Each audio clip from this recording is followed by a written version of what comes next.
de qui es-tu disciple? De Moïse, de Jean ou de Jésus?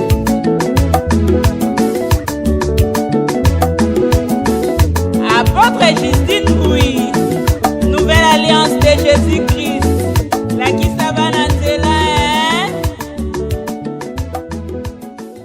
Mbote balandi ya émission Soyons éclairés. Na esengo mingi ya kokoma lisusu na bandako na bino na nzela ya ba bilili. Ezo sala plaisir parce que bino bolingi boyebi. Bozolinga boyeba parce que soki mutu ayebi te abungaka nzela. Nde yango wana na ndenge nyonso tomesani avant to banda tolinga kopesa nzambe na biso lokumu. Kumama na yo musantu na Israel, nzambe ya Abraham, nzambe ya Isaac, nzambe ya Jacob. Kumama na yo kolo na bibele yo nde mutu ndimi kosangisa biso lisusu na o esika po ete biso to partager o ezali sango malamu.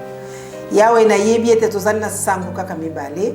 Sepela po ete okotisa biso na sango malamu, po ete bolamu na yo elute epai na biso, tosala eza volonté na yo na kombo na Kristo Yesu azali mokonzi mpe mbikisi na biso. Amen. Nde yango wana toye po ete biso tokoka na kopartage oyo ezali sango malamu. Parce que toyebi ke toza na sango mabe, na sango malamu. Sango mabe ememelaka biso liwa. Sango malamu ememelaka biso vie pe esengo. Tango biso toza na kati ya esengo, toza na vie malamu. Mais tango toza na liwa, matanga na kolela. Eza bien te.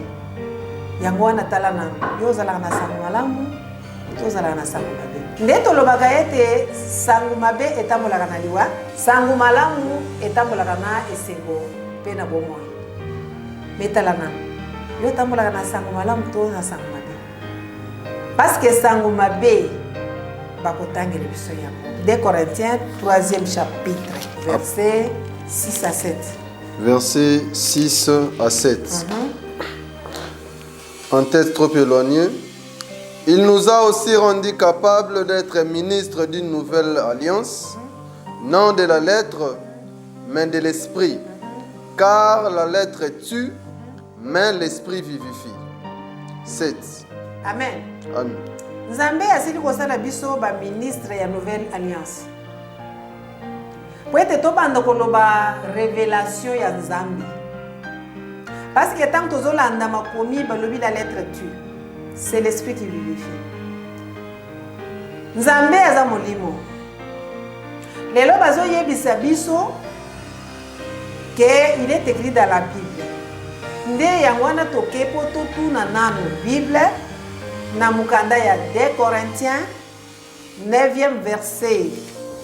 2 Corinthiens chapitre 9 6e verset toujours kita. 2 Corinthiens chapitre 9 le 6e verset. Sachez-les. Celui qui sème paix moissonnera paix. Ah bon? Et celui qui sème abondamment moissonnera abondamment. Que chacun donne comme il a résolu en son cœur, sans tristesse ni contrainte, car Dieu aime celui qui donne avec joie.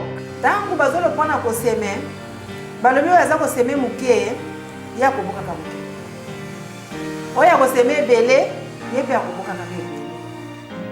Baninga. Bazo yebi se biso poto banda ko seme. Mais problème ezande ba éclaircir mutu. Voyez bete tangu nzamba zoloba, nzambe azoloba nini? Alingi to seme nini? Eloko nini na ko seme po ete tanga na ko seme na buka ebele. Elelo yo okomona mutu nyonso azoloba ete bukanda nzambe lobi ko yala ndako nzambe maboko pamba te, to memaka ba offrande, to memaka ba dîme, to memaka ba action de grâce, to semaka ya wana tangu tozo seme ebele. Nde to kobuka ebele. Ndeko. Nde bongo. Tokena. 6. Que celui à qui l'on enseigne la parole fasse part de tous ses biens. Ah bon? Balobi mutu nyonso oyo azotangisa yo liloba ya Nzambe kabola na ye biloko na yo nyonso. C'est-à-dire soki oza na bana okabola na ye. Soki oza na mituka, oza na mapangu, kabolaka na motei na yo. Siko motei na yo aza wapi? Parce que okomona oyo atei yo na mokolo ya église wana atuni yo répondre. Nani motei? Yesu. Nani momikisi? Yesu. Mais na tango ya koseme, na tango ya kopartager les biens, wana tomoni sikoyo Yesu te. Wana tomoni sikoyo oya zoto. Soyo éclairé. Toki. 7. Ne vous y trompez pas. On ne se manque pas de Dieu. Ce qu'un homme aura semé, il les moissonnera aussi. 8. Celui qui sème pour sa chair moissonnera de la chair la corruption. Mais celui qui sème pour l'esprit moissonnera de l'esprit la vie éternelle. Amen. Balakisi biso bien. Wana ezape ata opposer question te ofungwami déjà. Balakisi yo ke soki ozo seme pona nzoto okobukela nzoto na yo corruption. Mais soki oseme pona molimo okobukela molimo na yo la vie éternelle. Ndeko yo semaka nini? Matthieu 7, 13, 14. Matthieu chapitre 7. Ngai nazosenga otalaka pe omonaka. Parce que tozana kotala na komona. Yo talaka. Siko lelo nazosenga banda komona. Matthieu chapitre 7 verset 13. Entrez par la porte étroite. Car large est la porte, spacieux est le chemin qui mène à la perdition. Et il y en a beaucoup qui entrent par là. Balobi ke tozaka na nzela mibale ya munene na ya muke.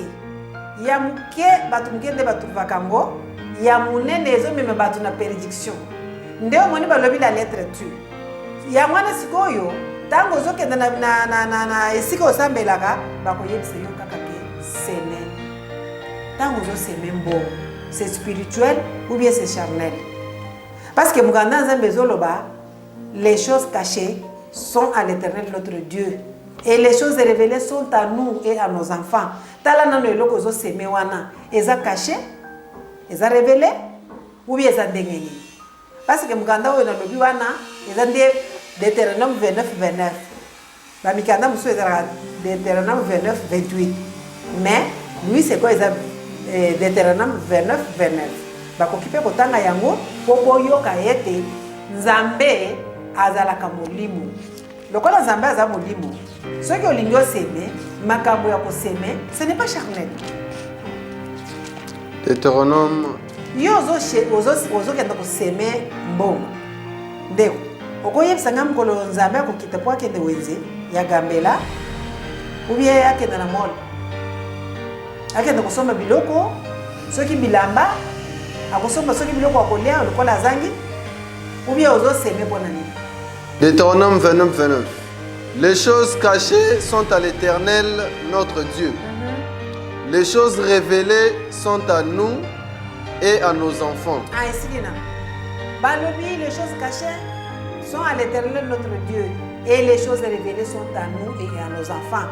Nde omonelo mama, papa, nde onangai, azotika bana, azotika bande kona passe, alobi ngai na keko seme. Ozo seme banani, ozo seme wapi, nde kongai na zo fungola yo, tango ozo tiaka mbongo na kitungo lobi na seme. Ah, o seme nini? Oyebi loko basemaka te? Ese ba éclairer yo. Yamana mukanda psaume izoloba nini? Na mukanda psaume 126, 5e verset et 6e verset. Psaume 126, 5e à 6e verset. Ceux qui sèment avec larmes moissonneront avec chant d'allégresse. C'est la nam.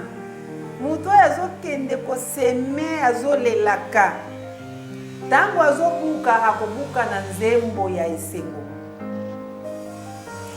Tango yokenda kokotia basemasi naona kati ya kitunga. Olelaka. Ubie osemaka kaka po batu balobi. Ozomona. Ezosenga tango ozosala eloko, sala na boyebi na bososolo eloko ozosala. Kosala te po batu basali balobi. Mukanda ya Nzambe ezolakisa biso na mukanda ya 1 Corinthiens 3, je crois 6e verset. Bazoloba nini pa ya Paul. 1 Corinthiens chapitre 3, le 6e verset. Balobi nini? Elobi, j'ai planté, Apollos a arrosé, mais Dieu a fait croître. Ozomona ke Paul nde mutu aza kolona. Apollos aza kobwakela momai. Nzambe nde mutu azobokola biloko wana po ete ntango yo kokende mpona kobuka ozala na esengo. Me ntango yo okei kolona otie na kati ya kitunga nani abwakeli yango mai. Parce ngona nyonso ata ndenge tomonaka bamama balonaka na babilanga awa. Soki aloni okomona asensibilize bana ya mike bazwi bakantine bazobwakela mai na bakona wana. Nde tomoni lobi oyeboye okuti kaka ebimi. Ebimi oyebi te na ndenge ezokola oyebi te. C'est-à-dire Nzambe nde mutu abokolaka biloko wana. Bongo sikoyo yo lelo ozokenda koseme na kitunga. Tango ozoseme na kitunga, oseme pona nzoto na yo ou bien oseme pona vie éternelle. Yangwana tozali kolakisana ke makambo tozosala ngona mayele na biso ya bomoto epai wapi lobiko ezati. Matthieu 13, 1 à 5. Okosote otankeli biso 34 à 35. Matthieu chapitre 13, verset 1 à 5. Ce même jour, Jésus sortit de la maison et s'assit au bord de la mer. Une grande foule s'étant assemblée auprès de lui, il monta dans une barque et il s'assit. Toute la foule s'éteignait sur les rivages. 3. Il leur parla en parabole sur beaucoup de choses. Et il dit, un semeur sortit pour s'aimer comme il s'aimait. Une partie de la semence tomba le long du chemin. Les oiseaux vinrent et la mangèrent. 5. Une autre partie tomba dans les endroits pierreux. Où Yesu tango azalaki na kati ya barke na bato nde abandi makambo na ye ya masisi. C'est-à-dire tango bazolo mpona koseme, bazolo mpona okende koseme mbongo te, parce que mbongo eza papier. Tango ozoseme yango soki batie mai ekopanzana. Et puis okozala condamné soki kolo mbongo wana oyo asala mbongo na ye na pays na ye amoni yo kamati dollar otie yango mai okozala condamné. Tango le biso 34 lobby à 35. Jésus dit à la foule toutes ces choses en parabole et il ne lui parlait point sans parabole, afin que s'accomplisse ce qui avait été annoncé par le prophète. J'ouvrirai ma bouche en parabole, je publierai des choses cachées depuis la création du monde.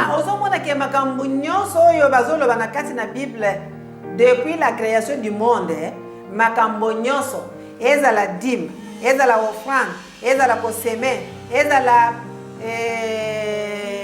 bilamba, biloko nyonso wana bazoloba na masisi. Tangu Nzambe atindi Yesu kwete Yesu aya kobikisa. Metala Yesu aye, soki amoni batu ebele, azolobela bango na masisi. Eza kwete bayoka, ba comprendre basala. Ou bien eza po bayoka te. Yangwana lokola Yesu aye azoloba na masese, asukaki na masese bongo te. Aza na baoyo bazolanda ye na mukanda ya Mark Marc chapitre 4, le verset 10 à 12. Nde yango wana sikoyo po biso tososola makambo oyo ezosenga biso tolongwa na kati ya bafulu.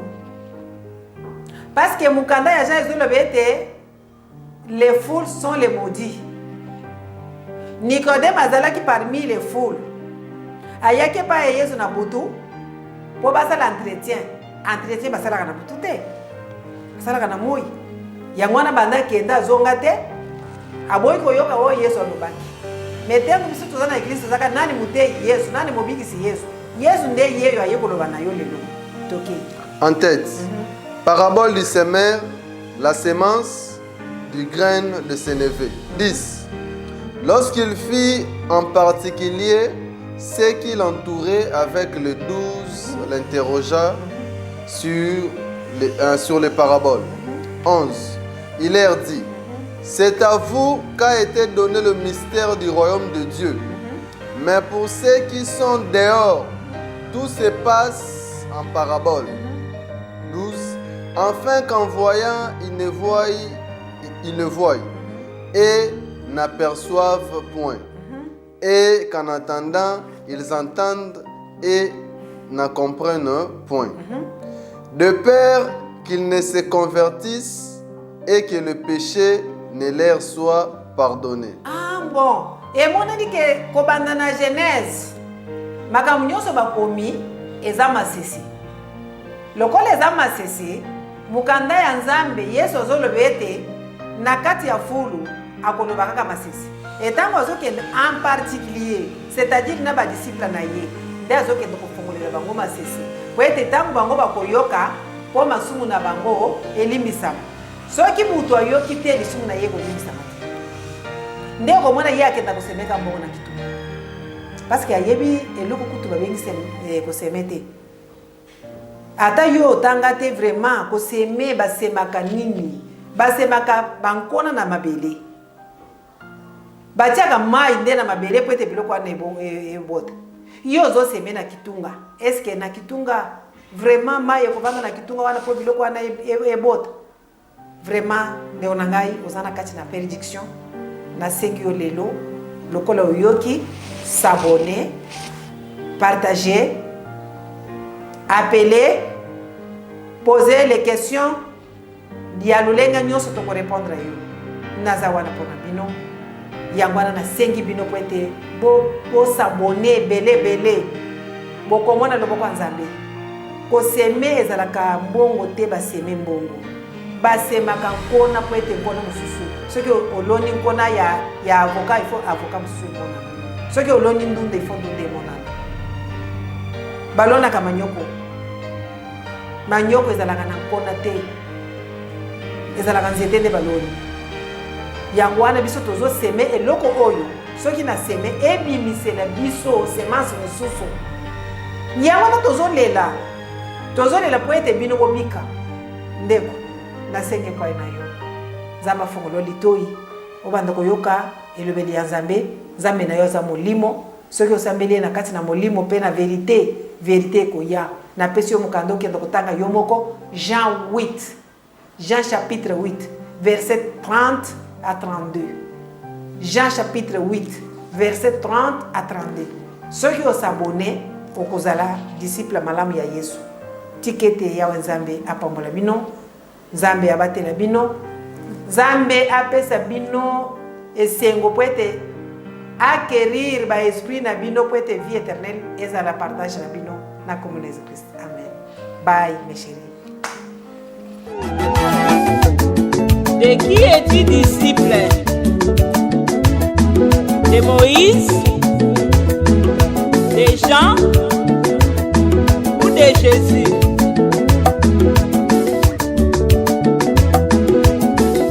Apôtre Justine Bouy, Nouvelle Alliance de Jésus-Christ.